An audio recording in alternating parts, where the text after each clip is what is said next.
Hello, welcome to lecture 29. Today we are going to discuss path integrals for the interacting theories.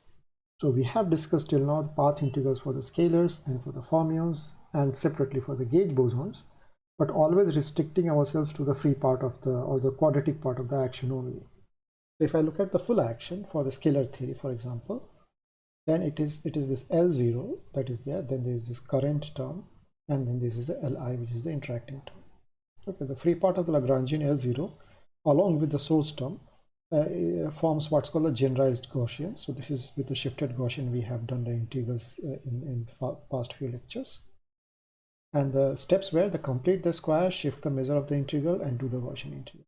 And after doing that, for the free part only, what we got is Z0j was equal to Z0, which is a pure functional determinant, which is related to the inverse of the matrix, the inverse of the operator in the quadratic piece, and determinant of that functional determinant of that operator. So this usually we don't much care about because for most of the computation for this course, because this appears in numerator and denominator and cancels out. What appears here is this half of d4x d4y j y dxy jx. Here d is the propagator of the scalar field, and this is what we had for the free part only from the Lagrangian. Okay, likewise for the QED one can write because we have done the fermions and the gauge bosons separately.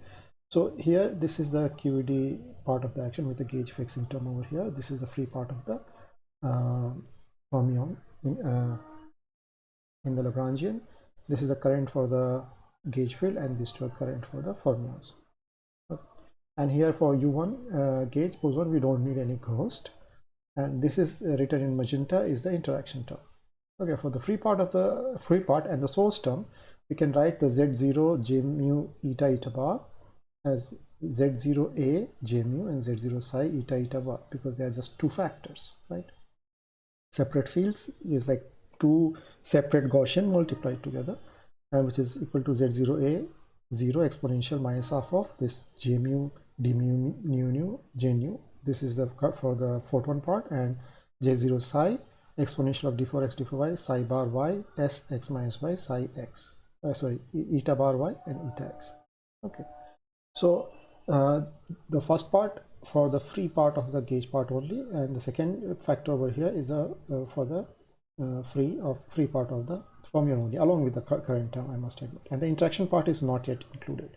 But to add the, likewise here on the scalar case, to add the interaction term, first for a general QFT, first we have to make certain observations, so that when we invest all our time and energy in trying to generalize this for the path for the any interacting theory, then we should not be wasting or we should be able to recycle some of the efforts that we have already made. Okay, so we have to first make our observation. Okay, so first of all, we note that the free part of all the theories that we have discussed, scalar, fermion, and gauge bosons, and particle field theory are usually dealing with only these three kind of particles. So they are actually quadratic in the fields and can be integrated using Gaussian-like integrals. So scalar and gauge bosons can be directly integrated like using the Gaussian integral, and fermions using the Grassmann Gaussian integrals, which all we have discussed. And the phase space path integral are valid for any Hamiltonian in general, and for all field theories where H is quadratic in momentum, it can be written as in terms of Lagrangian and the path integral over configuration space only, which is most of the cases that we'll be dealing. And additionally, what we have is that so this is just to say that my kinetic piece, so to say free part of the Lagrangian, is actually Gaussian integral, and they are also quadratic in momentum, so actually I can write everything in terms of action. Next is the interaction part of the Lagrangian are usually polynomial in the field and they have a valid Taylor expansion. For example, lambda phi 4, it's a 4th degree polynomial. Phi 1 square, phi 2 square, it's quadratic in both phi 1 and phi 2, but overall it's a 4th degree polynomial in two different fields. Then you have psi bar, psi, and a mu. Okay. In some of the field theory, we might also get sine of phi, which will be still be phi minus phi cubed by 3 and so on. So they will be a valid Taylor expansion, and we should be able to use this one. Okay. So this is the basic strategy till now. It would, and further, one wish is that it would be nice to recycle the partition function for the free theory to do the path integral for the full theory. And since it is a perturbation theory, for a small value of lambda, or the coupling, whatever coupling we have, we should be able to get something very close to the free theory. And when lambda is 0, we should be able to recover the free theory. So it looks like it's not a bad idea to do perturbation thing in small couplings over here also. So let's start with lambda 5 theory, where L is equal to L0, the free part, minus lambda by factorial 4, 5 to the power 4. So total j, I'm not writing 0 anywhere here. So 0 would mean the free theory. So Z0j would be the partition function for free theory. It is Zj. And this is path integral over phi of exponential. So now in the exponential, I already wrote into two pieces. The interaction part I have written separately, minus I lambda by factorial 4 d4z phi 4 of z, and times exponential I d4x. This is L0 plus j phi. Okay, now what do I do? For small lambda, if lambda is 0, then this factor is 1. But when lambda is not 0, I can actually do the expansion. In fact, this expansion is valid for any value of lambda. So the first order term, the second order term, and so on in this case. Now I can multiply, say if I just multiply this with this thing and do the path integral, the first piece that I get is nothing but Z0j. Then the second piece, it has minus I lambda by factorial 4 d4z and all this thing. It has 5 to the power 4z times this factor, which is the fourth moment of this distribution of this the fourth moment of phi I have to compute. And the way to do it is that you take the fourth derivative of Z0j. So I could write the second piece over here exactly like a functional derivative acting on Z0j. First piece is as it is Z0j. Second piece, because of phi 4 over here, is fourth derivative with regard to Zz of this Z0j. Okay. The next thing is appearing as phi of Z1 power 4, phi of Z2 power 4. So correspondingly, I will have that many derivatives and so on. Okay, with all these exponential factors and just a moment. This should have been square over here. Okay. And so on. So I can exponentiate this operator back and write it as exponential minus I by lambda d4z minus I del by del z jz power 4. So this is the operator exponentiated, and term by term I can write this operator acting on z0.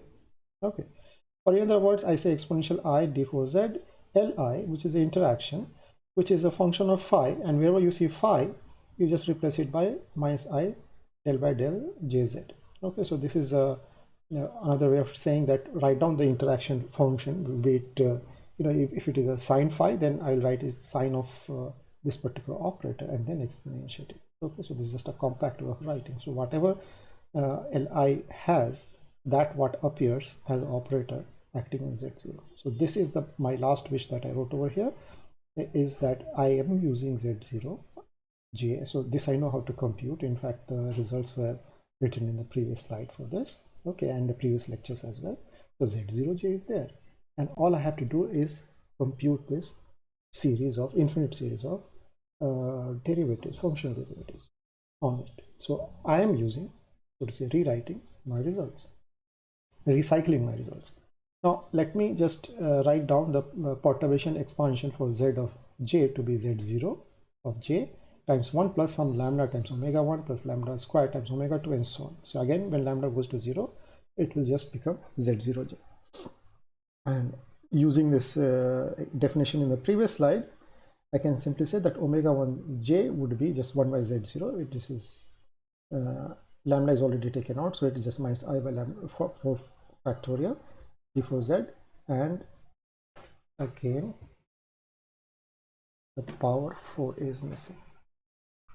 Okay, so minus I del by del jz acting in this case. So this is my definition of omega 1. So you can just say that without this z0, so z0 times omega 1 times lambda, okay, would be the piece that I'm writing over here, the first piece over here.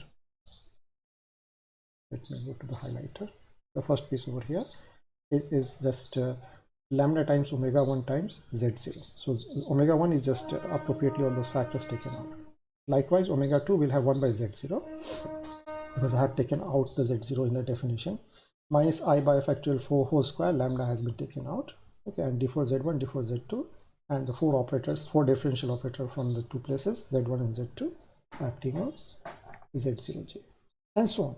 Okay, so we can have various terms. So let's try to evaluate one of the term and see how does it look like. So omega z1, if I evaluate omega 1, then I need, you can see the fourth derivative acting on z0. So let's compute the derivative one by one. So this we know from previous example. So del by del z acting on j0z, there will be two pieces, but there will be half and half of the exact same thing. So it becomes minus dz x1 jx1. Okay, where the x1 is a repeated variable over which the integral is assumed and multiplied by z0j. Second derivative, when I act on this, so that is like first derivative of this result. So when this d by dz acts on first piece, then it get rid of this j1x and integrate over the delta function, give you minus dzz, and the zz factor remains.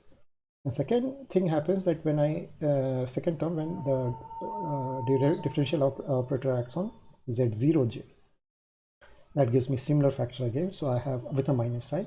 So I have this plus dzx1 jx1 dzx2 jx2. Okay.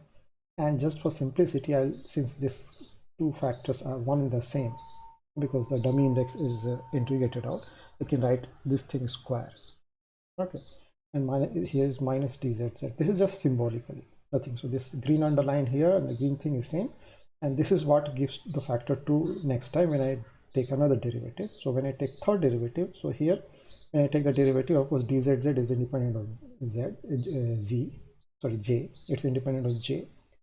So the z derivative acts on this guy and gives a minus dzx jx z0j. Okay, this is what it gives, the first piece.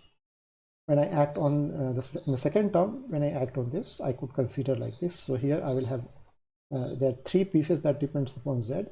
So the derivative will have three terms in it. So once when it acts on this guy, once when it acts on this guy, and third when it acts on this guy.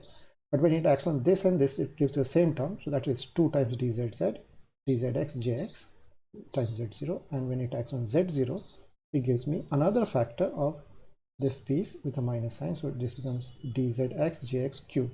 The cube means we can write like here square is written in terms of x1 and x2.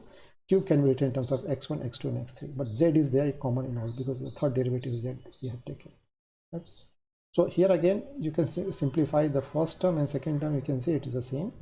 Okay. So just 3 is dzz, dzx jx z0j minus dzx jx whole cube z0. This is what I got.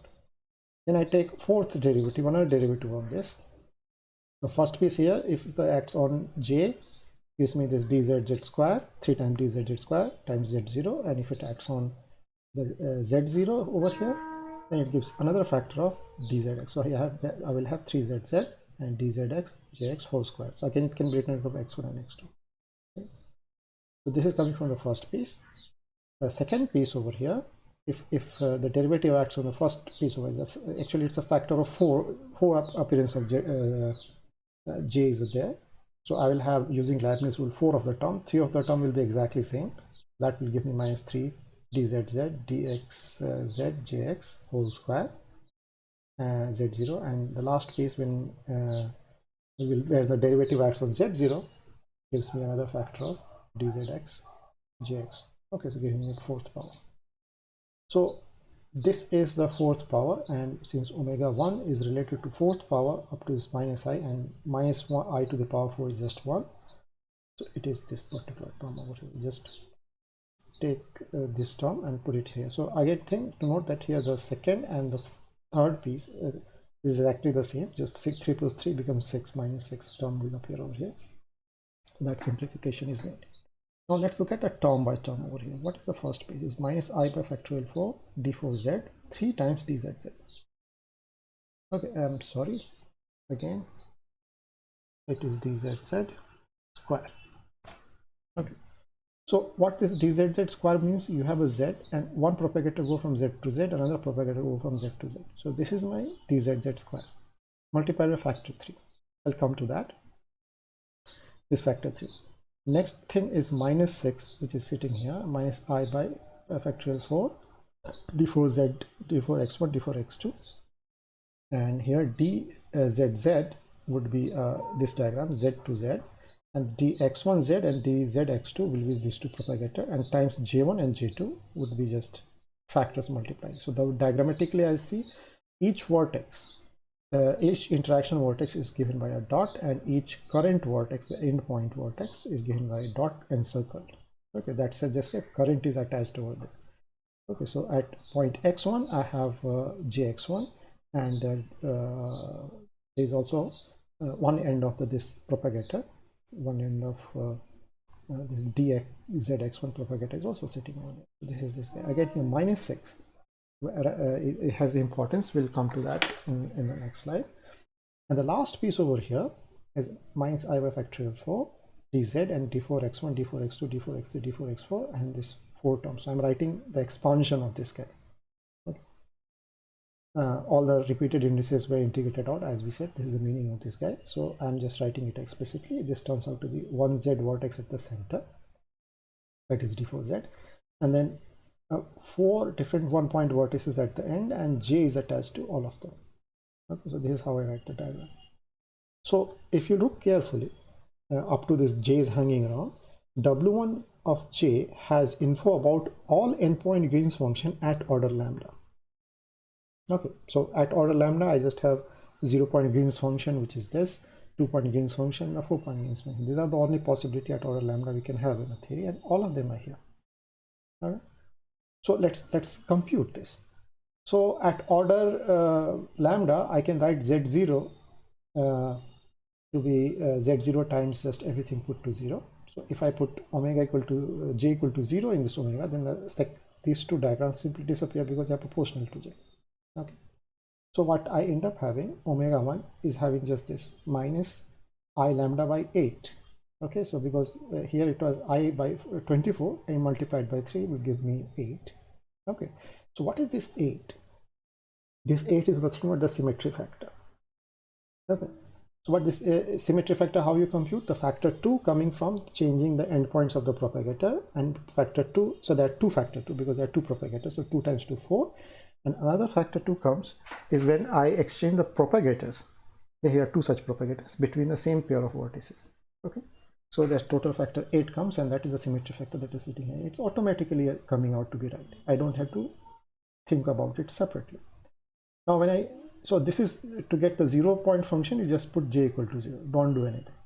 Okay, just put j equal to 0 and your 0-point function comes out. For 2-point function, you have to have this minus I del by del jx1 minus I del by del jx2. This minus I times minus is minus, so that is sitting over here, acting on jz, sorry, z of j. And then you put j equal to 0 and divide by z0 0. Okay, so here I am taking approximation of z of j only till the first order, only till omega 1. So I will have terms like this. Okay, so when these two derivative act on the first piece, okay, and I put j equal to 0 afterward, I just get dx1 x2 multiplied by this factor with omega equal to 0.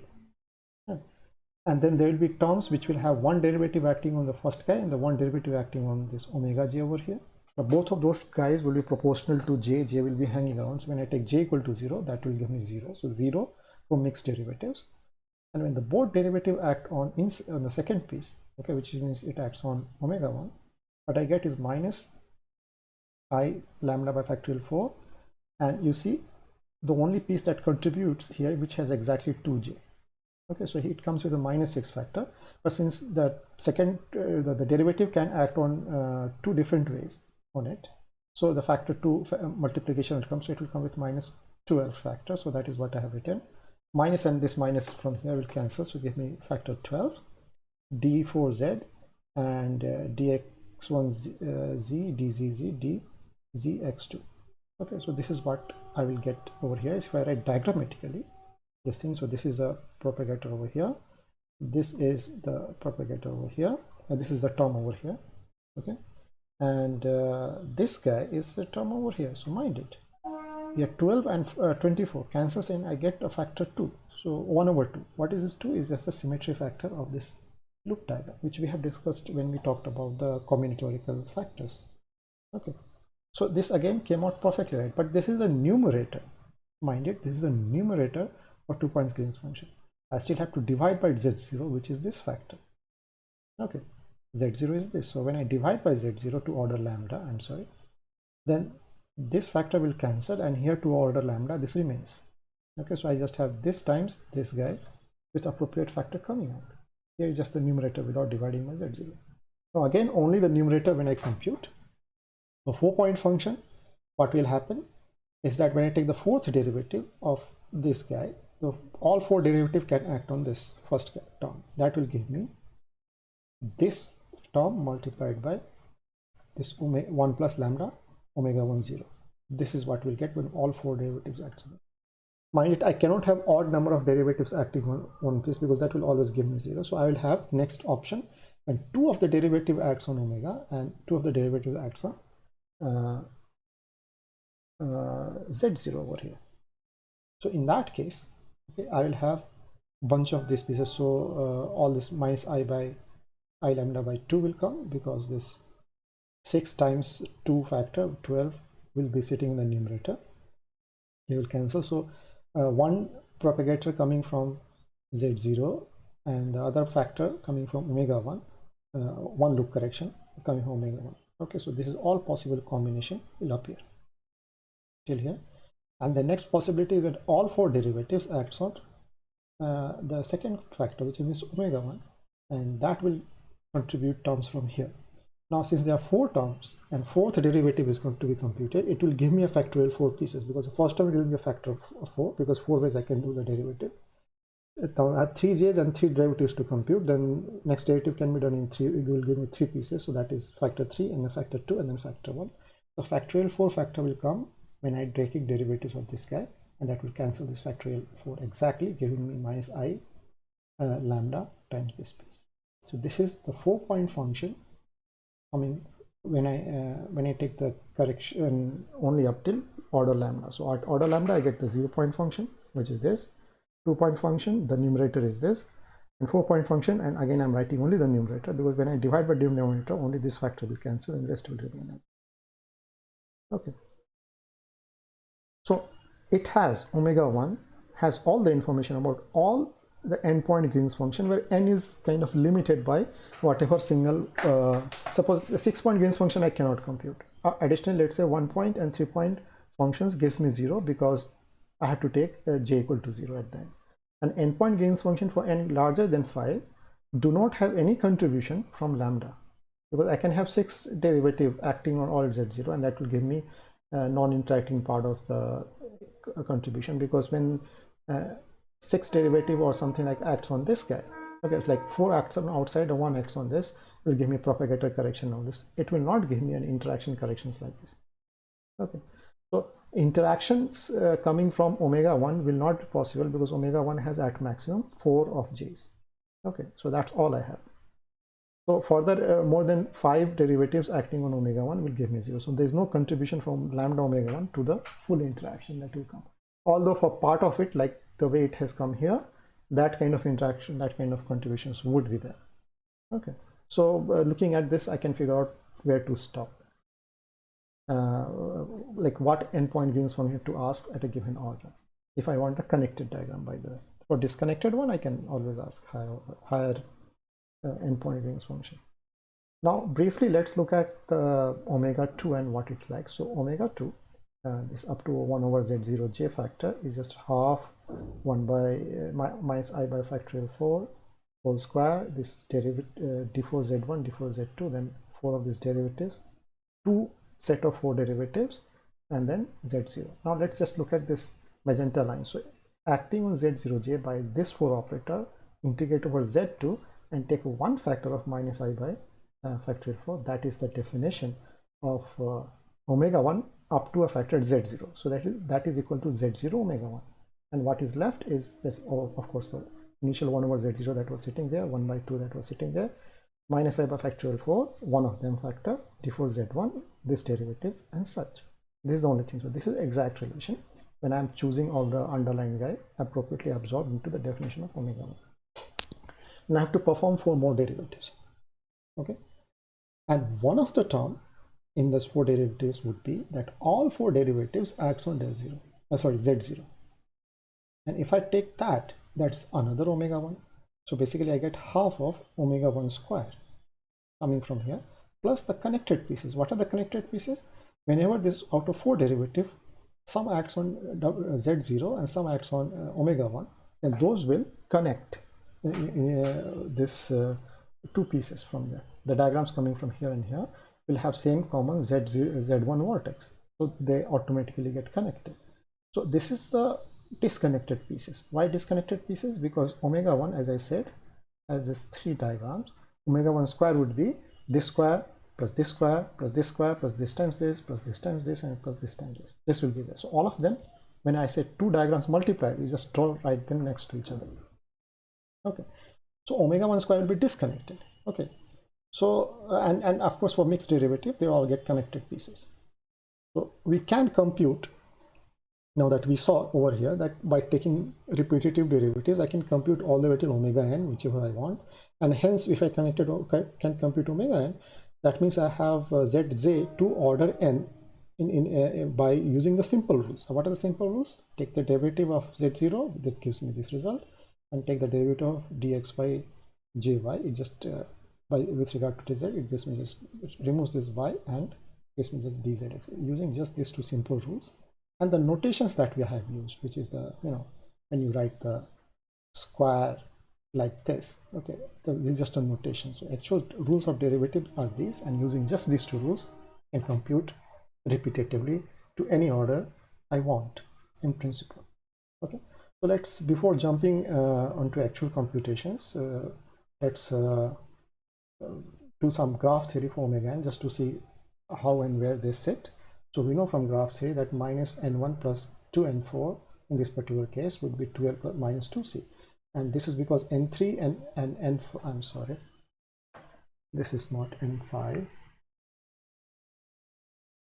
okay, equal to n5 equal to n6 and so on. So there is no 5 point, 6 point or 3 point vertex in this theory, so all those numbers would be 0. Okay, so I only have n1 and n4.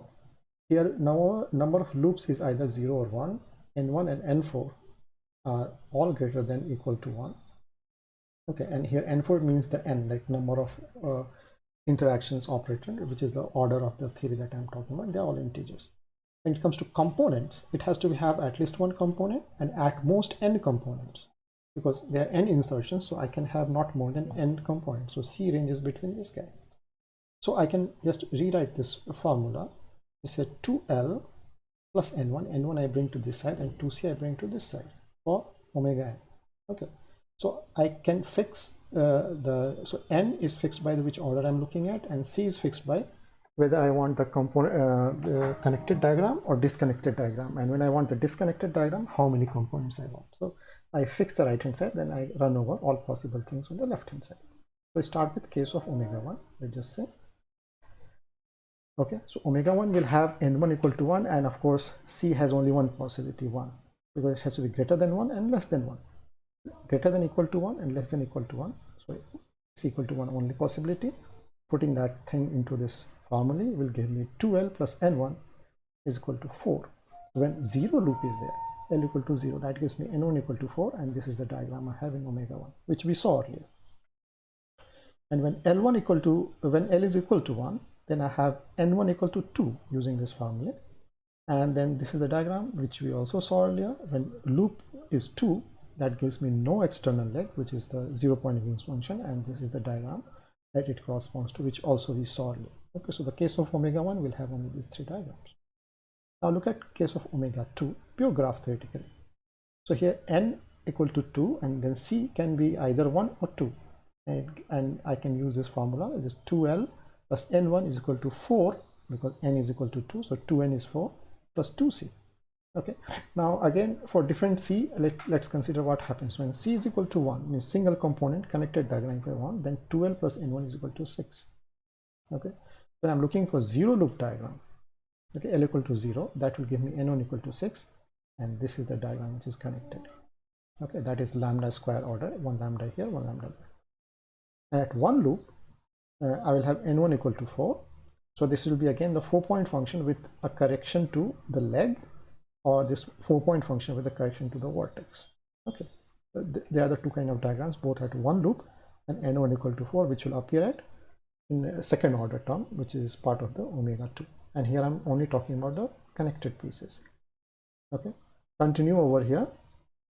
L equal to 2 will give me N1 equal to 2, so it's 2-point Green's function, but at higher order, so it will have second order. So here it will have corrections like this, this, or this. Okay, so these are the kind of diagrams that will appear in omega 2. Then at loop order 3, it gives me N1 equal to 0, that means a 0-point Green's function. So terms like this and this will appear in Z0, expression for Z0, so the bubble diagrams. Now case of component equal to 2, the maximum I can have here is 2, is 12 plus N1 is equal to 8. So at loop 0, I get N1 equal to 8, and the term I will have is just these two. Okay. At loop equal to 1, N1 is 6, so I will have diagram like this. When loop is equal to 2 and N1 equal to 4, I can have two-point function multiplied, or one 4-point function times 0-point function multiplied. Now equal to 3, if I do, then I have N1 equal to 2, so I have this multiplied by this. Okay, and when L equal to 4, N1 is 0, so I have just this. So you can just see here, when you have two component diagrams, all two component diagrams are product of terms in the omega 1, which I saw over here, product of this. Okay, so that further kind of confirms that omega 2 will have a term which is half omega 1 square for the disconnected pieces. These are the disconnected pieces, plus all the bunch of connected pieces that were drawn over here. Okay, so omega has all this information, and as we saw earlier in this thing, that when I take the derivative to 0.2 point and 4-point function, I get everything with correct factors. Okay, that I would have gotten using the Wick's theorem, all the possible contractions. So here using derivatives, very nicely it comes out. Okay, now most of the time we are not interested in all those diagrams. What we are interested in is the connected diagram. The connected endpoint function gn x1 x2 all the way till xn can be computed by minus I to the power n del n by del jx1 del jx2 and all that of log zj, and then you compute at z equal to 0. Mind it, this is not same as the earlier factor that we have, where minus I to the power, all the derivatives are same. Instead of derivative of log, I just take derivative of the j and then 1 over z0 was there. This is not, formula wise also not same. Okay, except for when n equal to 1. For any other n, it is not the same. Okay, so here the claim is, and we will see that how that this is going to generate only the connected pieces of the diagram. So let's write this zj like this. So if you just say multiply inside, it is z0 plus z minus z0, so it will give me zj. Okay, so this is just way of writing. Reason is that zj minus z0 by z0 is nothing but lambda omega 1 plus lambda square omega 2 and so on. Let's just call it x of j, some small quantity. Okay, so this is my expression. Now I take a log of zj. Here I take log, so I get log of z0 plus log of 1 plus xj, which is this guy. Okay, then I expand a log of 1 plus xj, so I get log of z0 plus xj minus half xj square plus 1/3 xj power q and so on. Okay, so now I open up the definition of xj from here and write this expansion in terms of lambda. The power series in lambda. Okay, so log z0 remains as it is. To order lambda, there is only one term coming from x, which is lambda times omega 1j. When it comes to lambda square, the second piece from first term, which is lambda omega 2 will be there. Then there is a minus half of xj square, that will give me lambda square omega 1 square. Okay, so that is here. At order 3, again I combine the terms as it is. Okay. So all these terms I can organize based on various lambda. So now we note that order lambda square, what do we have? We have some omega 2 twiddle j, which is omega 2 minus half of omega 1 j square. Now we just saw a couple of slides here that omega 2 was half of omega 1 square plus the connected piece. So if I take one to the left hand side, I am only left with the connected piece. So that means omega 2 twiddle, which is appearing here as a coefficient of lambda square, is having only the connected diagram, connected part of omega 2 that is here. So let's just for completeness define the notation that omega 1 is nothing but omega 1 twiddle, because for omega 1 this is only the connected diagrams, and omega 2 is omega 2 twiddle like here plus half of omega 1 twiddle square. Okay, and likewise when I'm writing for omega 3 twiddle, okay, the coefficient of lambda 3 in this expansion, it will be omega 3 minus omega 1 omega 2 plus 1/3 of omega 1 cube.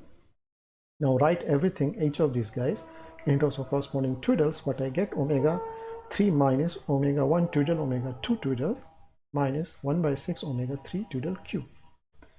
So let's understand this expression. So with 3 vertices at hand, we have 2 ways to make them disconnected diagram. Okay, so the last piece in underline in magenta will have 3 components, which means each of the vertex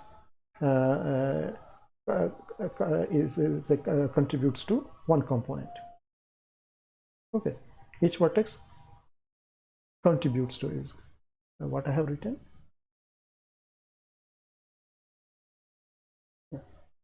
I should correct this word. Okay, I overwrote this. So this will goes as omega 1 j cube, omega 1 twiddle j cube. So that is this piece. So I'm subtracting that.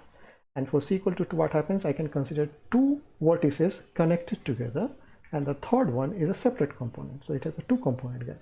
So 2 vertices connected together is omega 1 omega 2 twiddle, and one guy on its one is omega 1 twiddle. So product of this is the 2 component guy. If I subtract all these possibilities from omega 3 will be fully connected. Of course, the numerical factors one has to check, but this is the argument, and one can put all those stuff over here and check that this particular combination will have only the connected diagram. One can do the graph theory for this guy as well.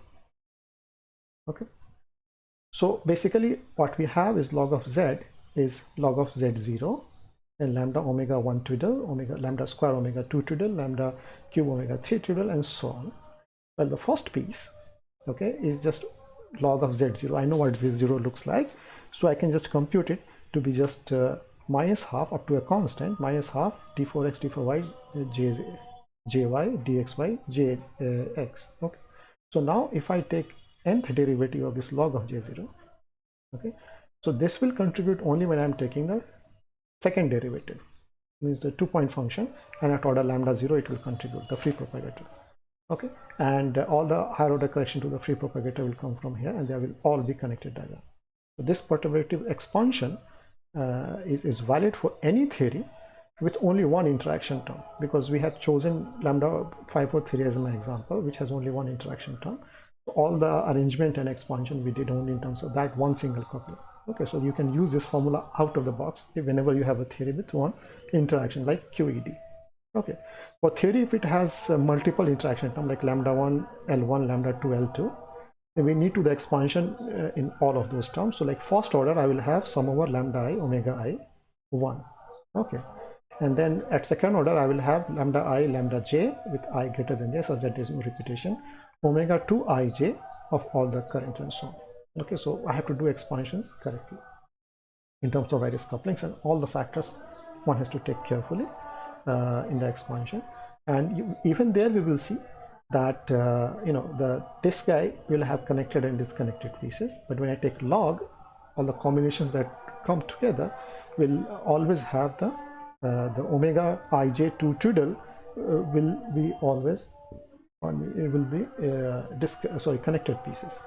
Example we can take, not for this, next we just look at the QED example, which also have one single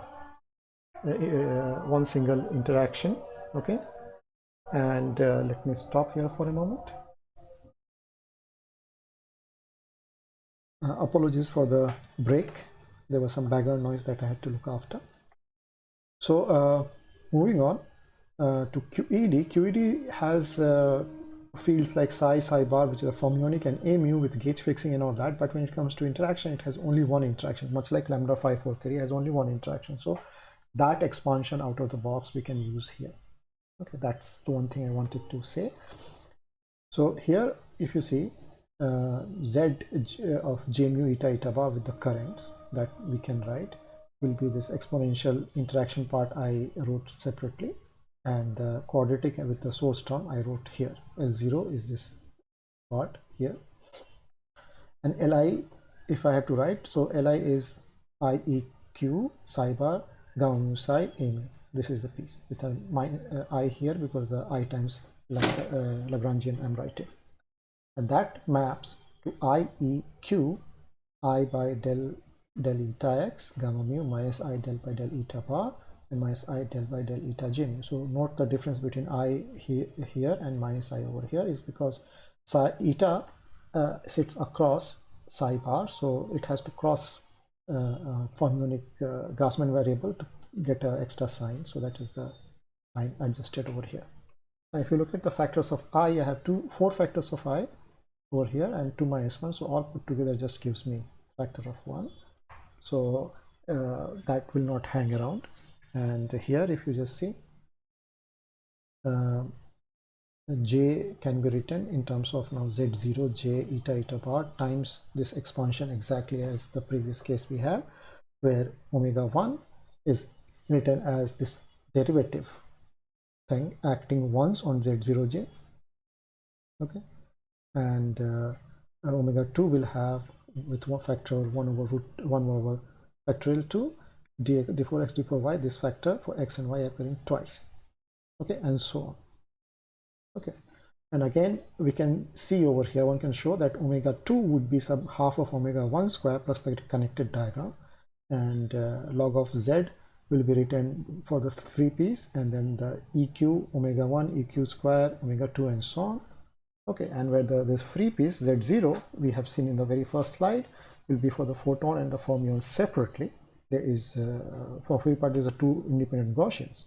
Okay, and then one can see that omega 1 j mu eta eta bar will have basically 2 pieces. One piece will have the 3-point function with 2 fermions and 1 gauge boson, and another piece will have this 2 fermion interfermion contracted. So let's see, will have contracted, so only this piece will be there. Okay, and similarly for omega 2 and so on. So again one can do the graph theoretic categorization of various terms in omega n and omega 2 because here number of fields in a same vortex is different, and so here the graph theoretic combinations will be slightly different because instead of n4 being non-zero, n3 will be non-zero. So but similar analysis of categorization of the various diagrams can be done. And here too one can show that omega twiddle n contains connected diagrams only.